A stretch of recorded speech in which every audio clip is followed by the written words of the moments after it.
Maligayang pagbabalik. Pag-uusapan natin ngayon sina Casimero at Pacquiao.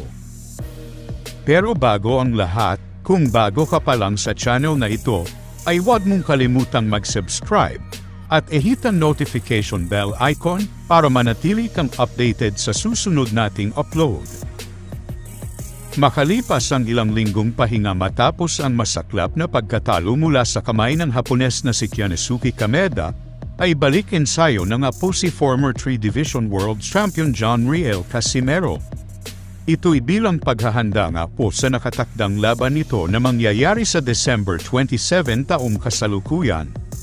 Sa kabila nga po ng mga isyong kinakaharap ni Casimero, isa na nga dyan ay ang investigasyon na ginagawa ng Games and Amusement Board o GAB, hinggil sa alegasyon ng game fixing, bunsod sa umano'y pahayag ng kapatid at coach ni Cuadro Alas na si Jason na sinadya umano nilang magpatalo para sa mas magandang plano, ay positibo pa rin ang Team Casimero at buong kumpiyansang nag-post sa official Facebook page nito na Cuadro Alas It's My Boy, kung saan sinabi nito sa isang caption na paldo na naman sa December 27, 2025, at nangakong magbabalik daw sila ng mas malakas.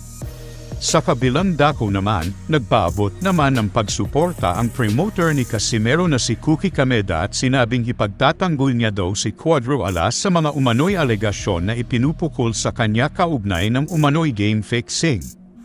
Ayon sa ulat, ay nagbanta umano si Kameda na kakasuhan ang mga nagpapakalat ng maling impormasyon tungkol sa kanyang alaga.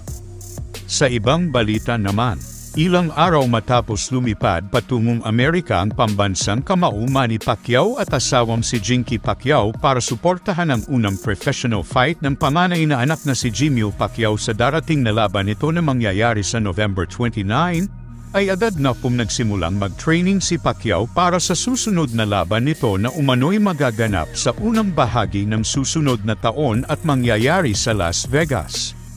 Makikita sa mga videos na nagsimula na ito sa pag-jogging at nagpamalas din ng 1,500 sit-ups. Sa isa pang video ay makikita ang bilis ng mga suntok nito habang nagsa-shadow boxing.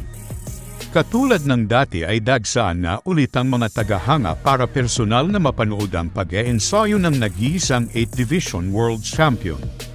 Sa katunayan, unang sabak nito sa Wildcard Gym ay binisita agad ito ng sikat na American rapper na si Blueface. Marami din sa mga kababayan ni Juan Manuel Marquez ang nagpa-picture kay Pacquiao. May ilang chicks din na humiling ng libreng ticket para sa kanyang laban. Sa kabilang dako naman, hindi pa rin pinapangalanan ng kampo ni Pacquiao ang susunod na kalaban nito. Pero base sa kumakalat na balita, ay nag-uusap na umano sila ng kampo ni Floyd Mayweather Jr. para sa kanilang rematch. Samantala, hindi pa rin naaalis ang posibilidad na kalabanin nito si WBA welterweight champion Rolly Romero.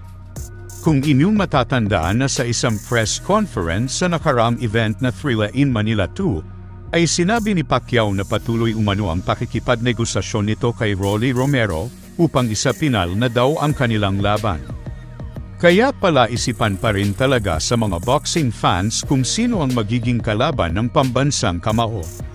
Mas makabubuting abangan na lang natin ang opisyal na anunsyo ng kampo ni Pacquiao patungkol sa pangalan ng makakalaban niya.